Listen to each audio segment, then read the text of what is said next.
सास के बेमतलब ताने।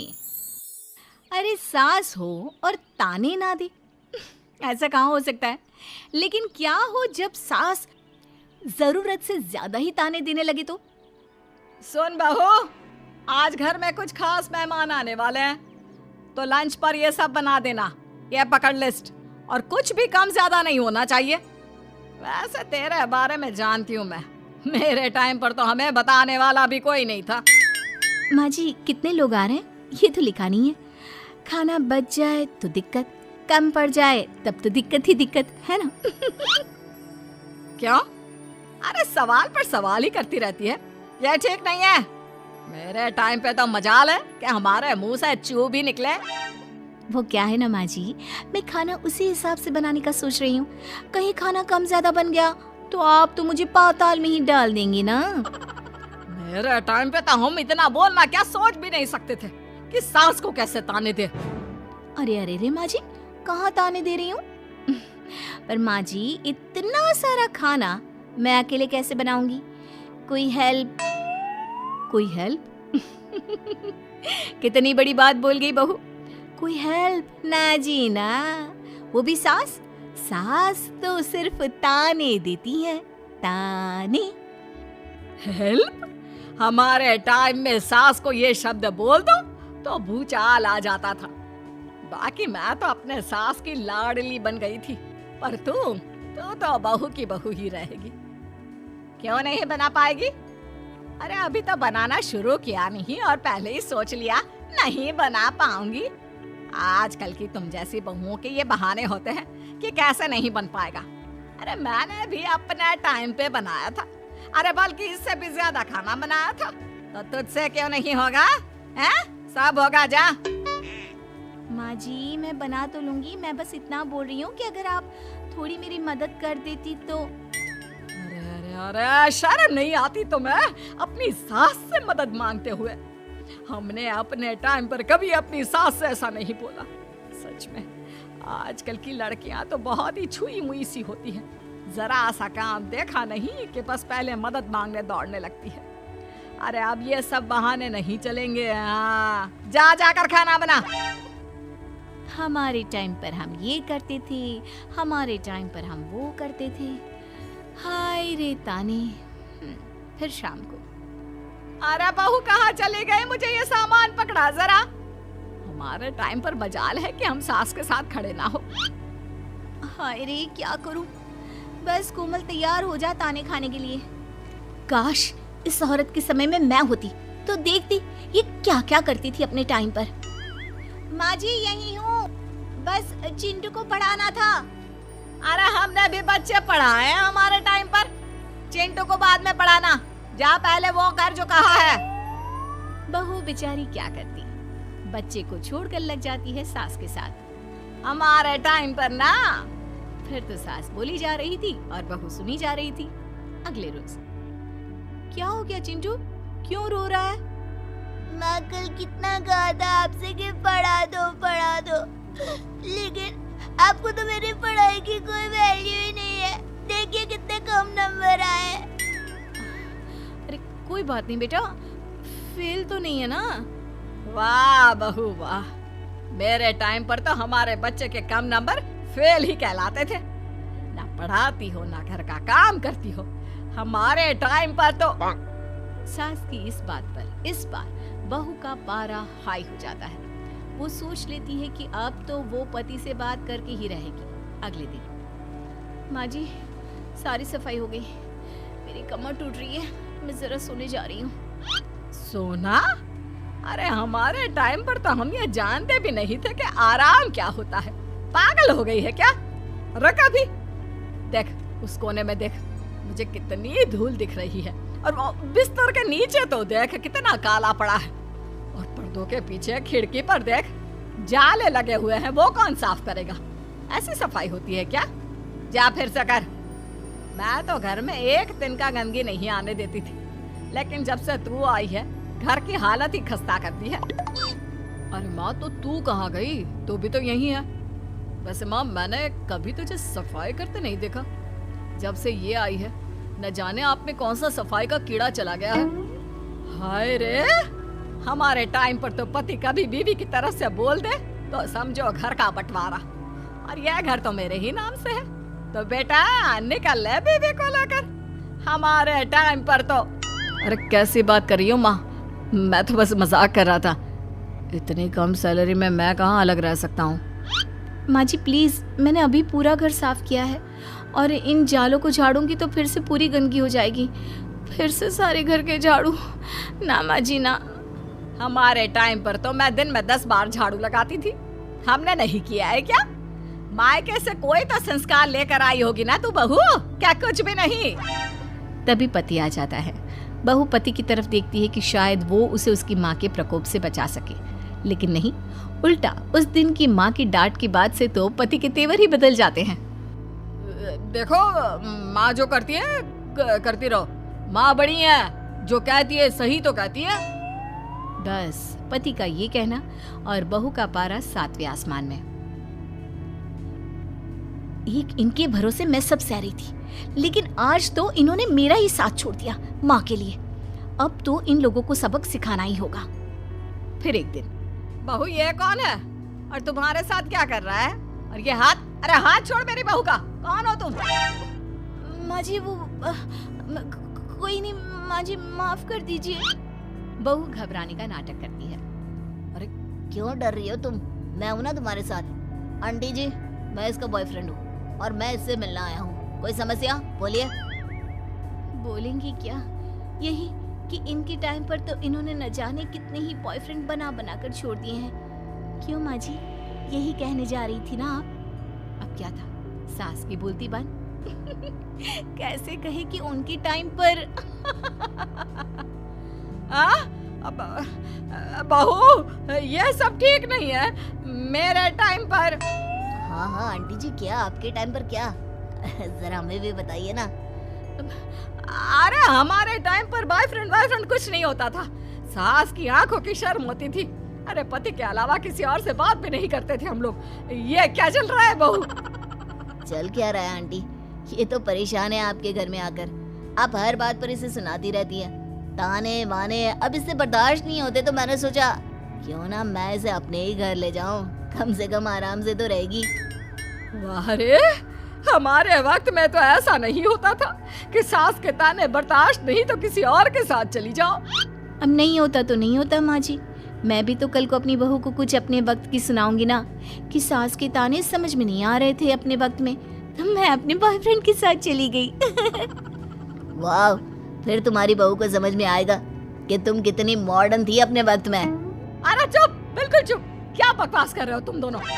तो क्या करे, पति को तो अपने घर की लालच दे रखी है, वो तो मेरे लिए बोलते नहीं, तो किसी के पास तो मैं रहूं ना शांति से। तभी पति आ जाता है। नहीं, दूसरा घर तो मैं ले सकता हूँ, लेकिन दूसरी बीवी नहीं। माँ वो कितने ताने सहेगी? मुझे मेरी गलती का एहसास हो गया है। चलो हम कहीं और रहेंगे। अरे नहीं, हमारे जमाने में। फिर माँ जी? मतलब मैं कैसे रहूंगी तुम लोगों के बिना? बहू मुझे माफ कर दे। ओके, कर दिया माफ। अच्छा ये तो बताओ कि ये लड़का कौन है? मैं इसकी मौसी का बेटा हूँ, मिलने आया था। अच्छा दीदी, बाय। समधी की शादी। इस कहानी की हीरोइन गंगा है, जो अपनी समधन की मौत के बाद अपने समधी के अकेलेपन को समझते हुए समधी की दूसरी शादी करवाती है, लेकिन उसकी बहू इस बात से बिल्कुल खुश नहीं होती। मुझे लगता है आपको शादी कर ही लेनी चाहिए। आपकी इस उम्र में ख्याल रखने वाला भी तो कोई होना चाहिए ना। वैसे भी आपकी इकलौती बेटी थी, वो भी हम ले गए। अरे इस उम्र में शादी, लोग क्या सोचेंगे और कैसे कैसी बातें बनाएंगे कि जिस उम्र में इसे अपने पोते पोते को गोद में खिलाना चाहिए, उस उम्र में ये शादी कर रहा है। ऊपर से नव्या क्या सोचेगी मेरे बारे में कि माँ को गए हुए 1 साल भी नहीं हुआ और पापा ने दूसरी शादी कर ली। मुझे नहीं लगता इस शादी से नव्या को कोई परेशानी होगी, उल्टा उसे खुशी मिलेगी कि उसकी गैर मौजूदगी में उसके पिता का कोई ख्याल रखने वाला है। क्यों नव्या, सच कहा ना? हाँ मम्मी जी, आप सही बोल रही हैं। ये बोलकर वो अंदर चली जाती है। लीजिए, अब तो आपकी बेटी ने भी हाँ बोल दिया। रही लोगों की बात, तो लोग तो कभी किसी की खुशी देखकर खुश हो ही नहीं सकते। अगर आप लोग खुश रहेंगे तब भी वे बातें बनाएंगे, और अगर आप दुखी भी रहेंगे तब भी बातें बनाएंगे। इसलिए अच्छा यही होगा समधी जी कि आप उनके बारे में सोचना छोड़ ही दीजिए। समधी को सास की बात सही लगती है। वो भी सोच लेते हैं कि बच्ची जिंदगी के लिए कोई हमसफर बना ही लेंगे। आप ठीक बोल रही हैं। जब मेरी प्यारी बिटिया नव्या और उसके ससुराल वालों को मेरी इस उम्र में दूसरी शादी से कोई दिक्कत नहीं, तो परेशानी कुछ है ही नहीं। ऐसे ही सास समधी की दूसरी शादी करवाती है और फिर समधी के घर आ जाती है बहू की नई माँ। कुछ दिनों के बाद बहू अपने मायके अपने पापा और नई माँ से मिलने आती है। मेरा बच्चा कितने दिनों बाद मुझसे मिलने आई है। इधर बैठ, मैं तेरे लिए कुछ अच्छा सा बना कर लाता हूँ। तेरे फेवरेट पास्ता खाएगी ना? पापा आप क्यों? वो कहाँ है? उनसे बोल दीजिए। आप मेरे ही पास बैठकर बातें कीजिए ना। उन्हें क्यों लेकर आए हैं? कोई चैरिटी थोड़ी ना कर रहे हैं। इस उम्र में घर मिल गया, और क्या चाहिए? तभी नई माँ घर में आती है। बेटी की बात सुन रही होती है और सुनकर बहुत दुखी हो जाती है। वो अच्छा, तुम्हारी नई माँ वो जरा किसी काम से बाहर गई हुई है, आती होगी। मैं तब तक तेरे लिए कुछ अच्छा सा बना कर लाता हूँ। ठीक है पापा। लगता है नई माँ के पैर बाहर ही रहते हैं, और आपको ही बनाकर खिलाना था तो क्या करे, छोड़िए। ये बोलकर वो घर में घूमने लगती है और चीजों को देखती है। इनको घर में आए हुए थोड़े दिन नहीं हुए और ये घूमने भी जाने लगी है, वो भी पापा को घर में अकेला छोड़कर। आने दो, एक बार इनकी खबर लेती हूँ। वैसे घर को तो बड़ा सजा कर संवार कर रखा है। चलो, ये तो खूबी है, कम से कम पापा को साफ कर का शौक भी है। इतने में नई माँ घर में आती है। अरे नव्या बेटा, तुमने पहले बताया होता तो मैं जल्दी घर आ जाती। तुम्हें नहीं पता मुझे तुमसे कितनी सारी बातें करनी है। कैसी हो बेटी? बेटी? हाँ, वैसे अब तो मैं आपकी बेटी हो ही गई हूँ, ना चाहते हुए भी। खैर, आप गई कहाँ थी? शादी हुए कुछ दिन भी नहीं हुए और आपने घूमने जाना भी शुरू कर दिया। पापा का ख्याल रखने के लिए शादी करवाई है आपकी, जानती है ना? नव्या, ये तुम क्या बोल रही हो? मैं कहीं घूमने नहीं बल्कि एक दोस्त से मिलने गई थी। उसकी तबीयत थोड़ी ठीक नहीं, इसलिए वो क्या है ना, शादी के चलते उससे मिलना नहीं हो पाया तो आज चली गई। अच्छा, वो भी पापा को यूं घर पे अकेला छोड़कर? आपके लिए आपका ये परिवार ज्यादा जरूरी है या आपकी दोस्त? देखिए, ये ठीक नहीं है। इतने में पिता आ जाते हैं। अच्छा, तुम आ गए। आओ, चलो तीनों मिलकर बैठ के खूब सारी बातें करते हैं।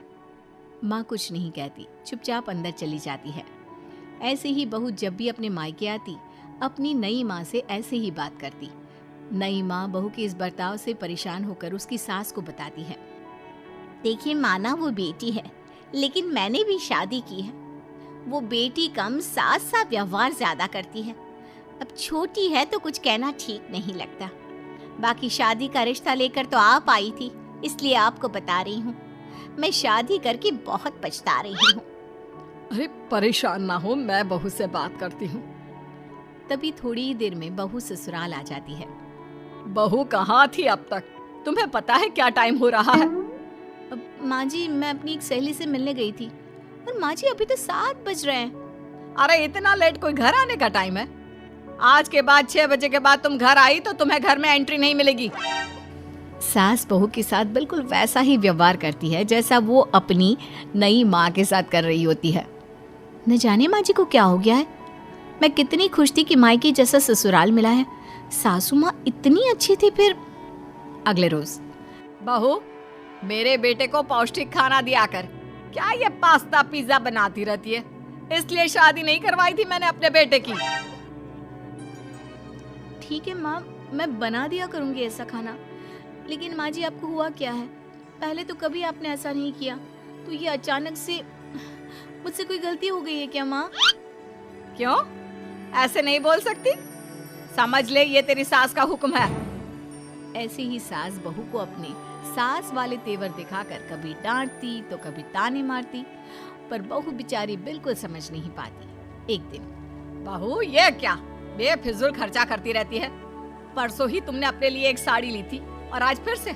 तुम्हें क्या लगता है पैसे क्या पेड़ पर होते हैं कि जब मन करा तोड़कर सामान ले लिया करा? हैं? वो माँ जी बहुत अच्छी लगी तो ले आई। अच्छी लगी तो ले आई। यहाँ मेरा बेटा अपना खून पसीना एक करके पैसा कमा रहा है और तुम उसी पैसे को बर्बाद करने में कोई कसर नहीं छोड़ती। माँ जी आप मुझे ऐसा क्यों बोल रही है? मैं आज के बाद कभी शॉपिंग पर नहीं जाऊंगी, लेकिन प्लीज आप मुझसे ऐसा बर्ताव मत कीजिए। इससे पहले कभी आपने मुझे छोटी छोटी चीजों के लिए नहीं डांटा, ये अचानक ऐसा क्यों? मुझे बिल्कुल अच्छा नहीं लग रहा।